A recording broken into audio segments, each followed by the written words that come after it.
முன்னாடியில் இருந்த ஒரு 97 98 அந்த சமயத்தில் நானும் கிரீனாவும் முதல்ல காஞ்சிபுரத்தில் சேர்ந்து பரீட்சை கொடுத்துருக்கோம். அதிலிருந்து தொடர்ச்சியாக குறைஞ்சபட்சம் ஒரு 35 வருஷமாக எங்களுக்குள்ள பழக்கம். ஒரு நட்பு, ஒரு சகா போல, ஒரு நண்பன் போல.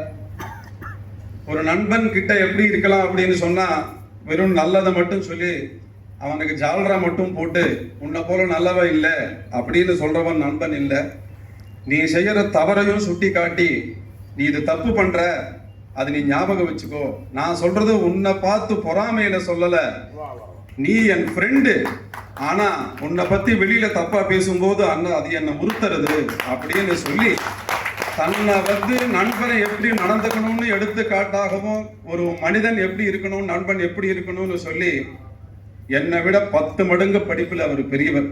பார்க்கறதுக்கு நான் கொஞ்சம் கனபாடிகளா அந்த பாடியோட இருக்கிறதுனால உங்களுக்கு தெரியும்.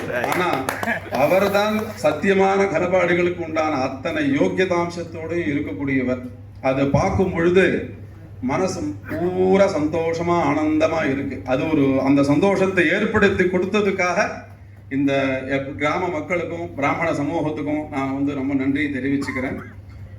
நம்மளுடைய சனாதன தர்மத்துல ஒரு மனித பிறவி நாமெல்லாம் பிறந்திருக்கோம், நம்மளுடைய டார்கெட் என்ன அப்படின்னு ஒன்று வச்சுட்டோன்னு சொன்னா, தயவு செய்து இந்த சபை எனக்கு திரும்பி கிடைக்காது. அவரை வச்சுட்டு பேச வேண்டிய ஒரு இதுவா இருக்கிறதுனால ஒரு 2 நிமிஷம் எடுத்துட்டாலும் தப்பா நினைச்சுக்காம மன்னிச்சுக்க வேண்டியதான் முன்னாடியே சொல்லிக்கிறேன்.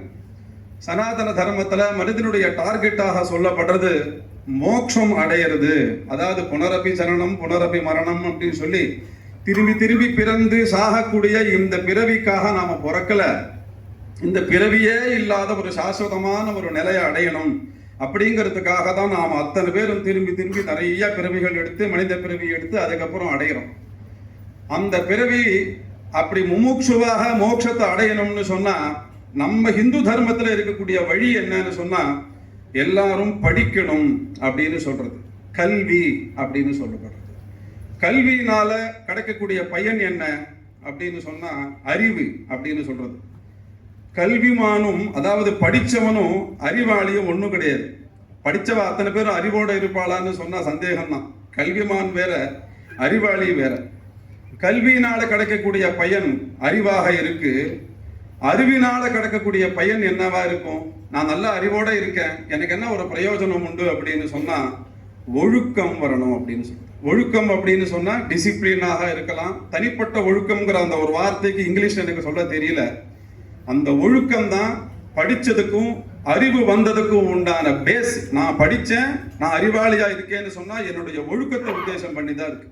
எத்தனையோ வித்வான்கள், நாம வித்வான்கள் பெரியவா அப்படின்னு நினைச்சவா எத்தனையோ பேரை கூட நாம கிட்டக்கு போய் பழகும் பொழுது அவள்கிட்ட அந்த ஒழுக்கம் இல்லாத இருக்கும். பேச்சில இருக்காது, நடைமுறையில இருக்காது. இவாளெல்லாம் படிச்சவாளா, இவாளை போய் நாம மதிக்கிறோமா அப்படிங்கிற ஒரு பார்வை பாவம் நம்ம மனசுக்குள்ள ஏற்படும். அப்போ கல்வியினால அறிவும், அறிவினால ஏற்படக்கூடிய ஒழுக்கமும், ஒழுக்கத்தினால கிடைக்கக்கூடிய பயன் என்ன அப்படின்னு சொன்னா அன்பு அப்படின்னு சொல்லப்படுறது. அன்புங்கிறது என்னது அப்படின்னு சொன்னா, உயிர்களிடத்திலே நாம அன்பாக, சந்தோஷமாக, மரியாதையாக இருப்பது. நாம யார்கிட்டலாம் அன்பை செலுத்துவோம்? நம்ம குழந்தைகிட்ட, ஆத்துக்காரி கிட்ட, கணவன் மனைவிகளுக்கு கூட, சிஷ்யர்களுக்கு கூட, நமக்கெல்லாம் யாரெல்லாம் ரொம்ப நெருக்கமா இருக்காளோ அவளை கூட நாம அன்பை செலுத்துவோம். அதுக்கு பேரு தான் அன்புன்னு பேர்.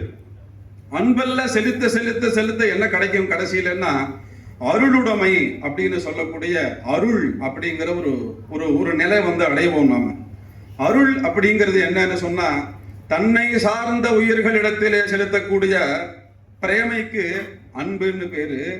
தன்னை சாராம எனக்கு யாருன்னே தெரியாதுப்பா வா, அந்த உயிர், அந்த நாயாக இருக்கட்டும், எந்த ஒரு மிருகமாக இருக்கட்டும், சொந்தமே இல்லாத உயிராக இருக்கட்டும், மனிதனாக இருக்கட்டும், மரமாக இருக்கட்டும், குளமாக இருக்கட்டும், கிணறாக இருக்கட்டும், எந்த உயிராக, மனித உயிருக்கு எதெல்லாம் பிரயோஜனப்படுறதோ, இந்த பகவத் சிருஷ்டியிலே எந்த சிருஷ்டி இருக்கோ அத்தனை சிருஷ்டிகளிடத்திலையும் சமபாவத்தோட அன்பை செலுத்துறவன் தான் அருளுடைமை இருக்கிறவன் அப்படின்னு. அந்த அருளுடைமை இருக்கிறதுனாலதான் நம்ம கோயிலெல்லாம் என்ன எழுதி வச்சிருக்கோம்?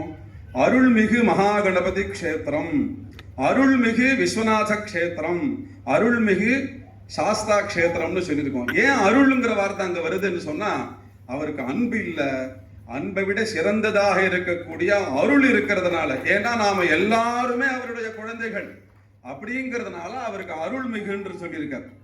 அப்போ இந்த கல்வியினாலையும் அறிவினாலையும் ஒழுக்கத்தினாலையும் அன்புனாலையும் ஏற்படக்கூடிய கிடைக்கக்கூடிய அருளுடைமை தர்மசிரேஷ்டா அவார்டு வாங்கி இருக்கக்கூடிய நம்ம கிரிநாவுக்கு பிறவினாலேயே கிடைச்சிருக்கு.